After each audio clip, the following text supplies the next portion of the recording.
And today I have this Ibywind full coverage film screen protector that is for a OnePlus 8. Now, as you can see here, Ibywind clear film screen protector OnePlus 8. There's two of them in here. And so inside of this little package is a nice little box. Now, this comes with everything you will need. So we open this up, you've got this here. This will help you get bubbles out of the screen if you get some bubbles when you're putting on the screen protector. Oh, this is for the camera lens. You can see this is made to stick over the camera lens to protect it. And then these are the actual screen protectors and all the accessories. Nothing else in there.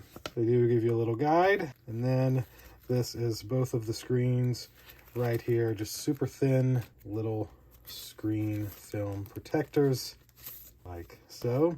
And it even includes this little device to help apply them. So these are essentially able to go into these holes, and this goes into your USB-C port. So that way you know exactly how to put this on here and make sure that it sticks correctly on your OnePlus 8. And then some more accessories, and like I say, I'm not entirely certain what this is at all. Is this just a sticker to put on the back? I think this is. I think this is a sticker to put on the back. But this, they get 2 packs of screen protector accessories, is everything that comes in this. Now I will say this is not made out of glass. As you can see, it's like just a very thick sticker essentially that's going to go over your screen to help protect it. That's everything that comes inside of this Ibywind OnePlus 8 screen protector. Thank you all for watching this unboxing. Ibywind did not send me this product. I purchased this myself. We'll see you in the next one. Deuces.